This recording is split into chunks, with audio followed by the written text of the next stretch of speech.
flooring that we're putting down here. We got it all sanded and everything. We're fixing to pop our line and spread some glue. And if you'll come right here and look a little closer. This is a lifetime residential warranty or a 10-year light commercial warranty. These are 12 by 24 tiles, and it is a Novelis flooring. And my opinion, it don't get no better than that right there. This is actually what it looks like right here. We've already got some open, so I think it's going to be a real pretty floor. It's kind of similar to what the gentleman had at the first time with his rock pattern. This is kind of like a stone, so it kind of stinks that happened to him. Anyway, we're getting ready to pop our line here. So what we're going to do, these are 12 inches wide, 12 by 24. So the same thing as we did with our underlayment, we're going to go to a stud. We're going to find us a stud. Whew, dang, it scared me to death. Right there. And we're going to mark 12 1/4 inches. Again, that's just to allow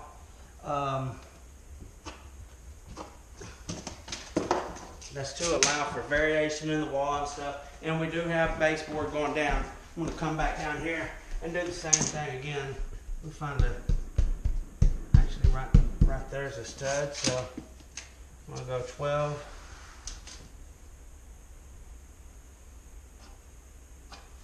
Twelve 1/4 right there. Okay. Now, since I could start right there, but all my stockpile of stuff is back here on this end. So once I get my line popped here, I'm just going to measure over and transfer my line into this doorway right here, so we can start right here. But it's going to end up the same thing right there. So that's what we're going to do. We're going to go ahead and pop our lines, get it glued, and go from there. So I just wanted to talk about what kind of glue we're using for this LVT. This is actually a Dri-Tac Megabond pressure sensitive. I guess there's glue there. It's a brand new bucket, but anyways, there's already glue there for some reason. It's a Dri-Tac Megabond, and you can see what all you can use for it there. I'll just leave it right there for just a second. You can use this this glue for all kinds of different floorings. And this right here is absolutely truth, the maximum bond strength. You can look at all these good things. You know, it's not real stinky, high moisture resistance, and all that other good stuff. Anyway, that's a good thing about it. It's made in the USA. And I have used the Maypie 810. I've used just the little red gallon jugs of pressure sensitive that you get from Lowe's. I've used the actual Novelis pressure sensitive glue, and I believe this right here is the best there is. Let me get this right here so you can get the number. It's Dri-Tac Echo 5900. Okay, and if you're going to put some of this down yourself, definitely see if you can find this glue. Okay, in the carpet stores, we have actually found out that using the Novelis, I'm not trying to dog them or nothing like that, I'm just stating some facts, but using this Novelis glue that actually goes with the Novelis flooring on the sample racks themselves, whenever it gets hot in the summertime, it gets hot here, well, they'll just start falling off the racks where the glue won't hold very good. So this is the best we've seen so far. I just wanted to point that out, that if you do use some of this, use this glue, okay?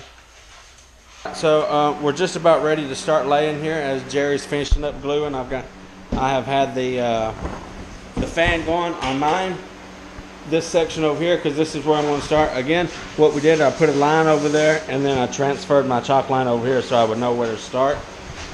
These are 12 by 24 tiles. So we want to stagger them. We want to go lay one down, then put half, and lay one down and put one half. So what I've already previously done with maybe 5 or 6 of them there, because once you get your first few rows started, the rest of them will just line up off of that. So I just took and measured a few of them here, and I don't know if you can see that teeny little mark right there. Well, I got several of them marked, that way I would know right where to start my stagger whenever I put this one down. So I'm going to go ahead and start. And get this crazy headpiece on here. Alright, I hope this is at a good angle for you there. Anyway, so I'm going to pull that fan back out of the way. Alright, so this is an angle one. I'm going to be working that way since Jerry is still over here. So I'm going to come up here, and as with any flooring, your first piece is going to be the most important one. You definitely want to get your first piece straight, because if that one's off, they're all going to be off. So do my best here to try to get this right dead on my chalk line. I got that corner, and I got that corner, and push it just a hair. Okay. Now this stuff works really well, so you want to make sure you get it where you want it before you smack it or anything like that. Okay, so that looks pretty good right there. I'm going to run with that, okay? I'm going to smack it down there, make sure it's stuck real good, because I'm fixing to be crawling on it. Okay. My other pieces. By the way, I just wanted to make note, I don't know if you can see or not, these have little arrows on them. I want to try to keep them all running in the same direction. I don't know if it's because of the sheen, the shininess, or what difference that makes, but anyways, I always want to try to keep them laying in the same direction. And as far as the glue goes, if you put it down wet, it's going to be sliding all around on you while you're trying to crawl on these pieces. Say if this was wet and I want to get on this one to put my next one down, it's just going to move around on me. If you let it get completely tacky, it becomes a releasable glue, meaning that you can pull it right back up. So I like to go about in the middle. It's still just a little bit tacky. I'll push down right here. See, well, actually, okay, well, there is no sticky coming off to me. That did because it's in a nail hole.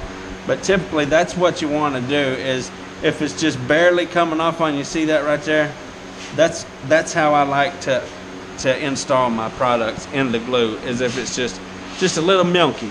That way it's going to get a good hold, because if you put it down wet, it becomes a permanent bond. If you put it down completely dry, it's a releasable bond. So I like to go about in the middle. Gives us a good just a good average there. So again, I got my little bitty mark right there. I'm going to put right, and get real closer so you can see. I'm going to go right to the end right there.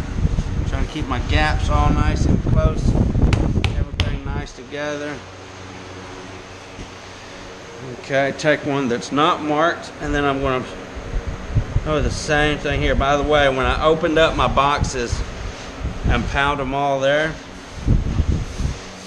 I made sure to lay them all the same way. So that whole stack is laying in the same direction. Let me get this stuff out of Jerry's way.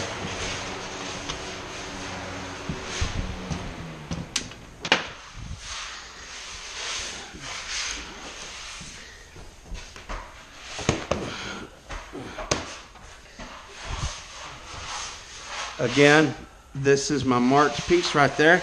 So I'm going to go right dead center of that. Right there is perfect. There we go. And then I can go ahead and take another one that's not marked. Is that going to reach? Yes. And go with it right here.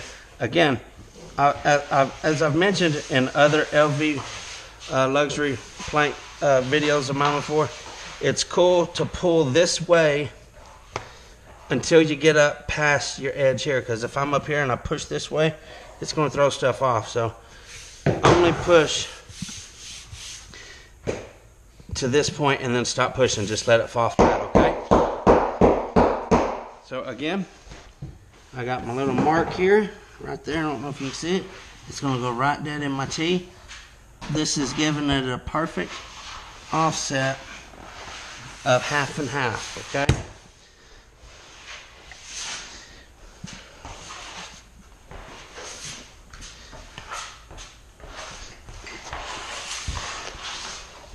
Once you get a few of them down, you don't have to worry about it. You can just start installing.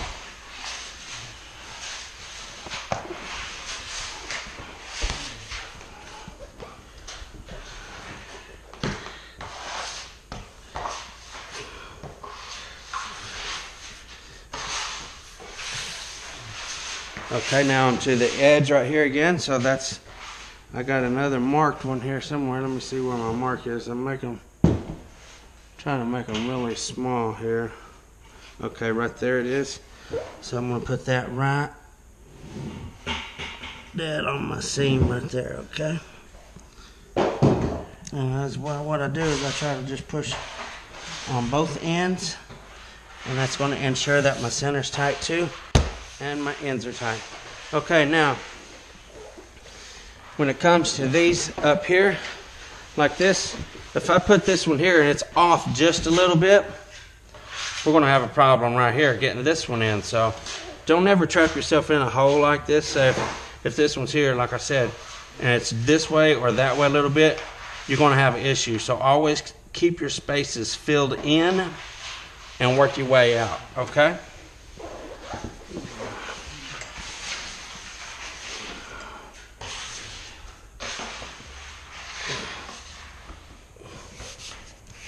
Give me 1 second. We'll go ahead and cut that, and I'll show you exactly what I'm talking about.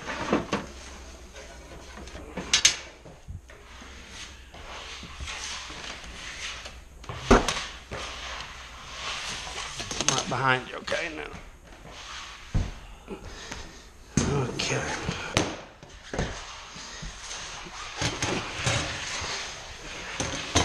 So before I go any further, I'm gonna go ahead and get this in, get this in. So we do have base and stuff, so we don't have to be like all super crazy with this and get it like as tight as like flush, perfect. So we're just gonna do, can you see there? We're gonna do about 12 5/8, looks good there. And yeah, 5/8, that's gonna be a little bit off, but that's gonna be okay. Going to be good enough. So here we go, 12, and actually I want to use my pen on this because a pencil just is hard to show up on this type of floor, and I'm going to go about in the middle of that instead of exactly 5/8. I'm going to go a little bit more, okay? And another little safety tip right here for whenever you're using your framing square to make your cuts. If you will position your framing square in a position to where when you're cutting, it's going to hit your framing square when you come down on it right there. Your blade will. That way, if you do happen to slip, you don't have to push down very hard, so more than likely it's not going to slip. But anyway, that way you can just come all the way with your blade to that point right there. There you go. That's just going to be for a little precaution there, just to make sure. You see what we got there? That's plenty close enough, okay? Let me tell you.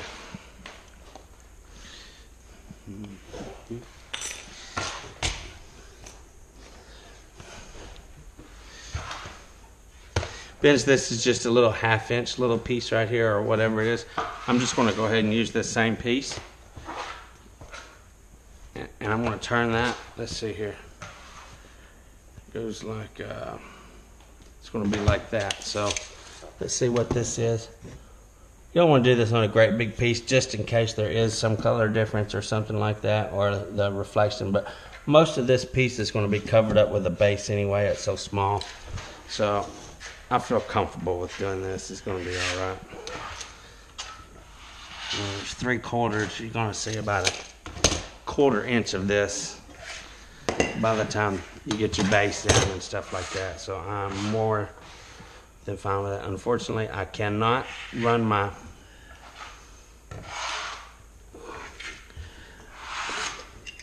frame and square like I just said a while ago, so I just want to be extra careful not to slide off on my new piece there that I've already got installed,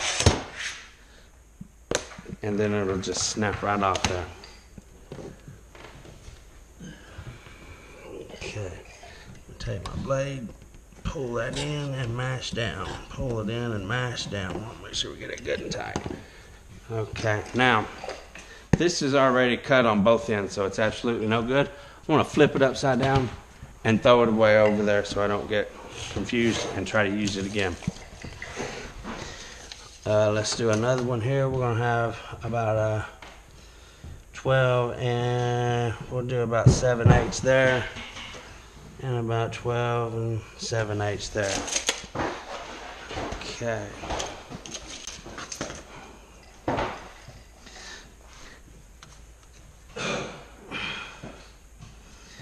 Didn't get this too straight there. This whole place was just, this is actually just redid and everything. You can't really tell it, but all this was floor, the whole floor was flooded.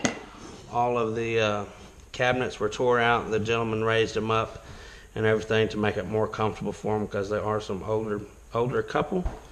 So he completely redid everything. Only thing he did was leave the he used the same cabinet doors. Everything else he built himself there. Okay. Now with that piece down, we can go ahead and go with another full one now.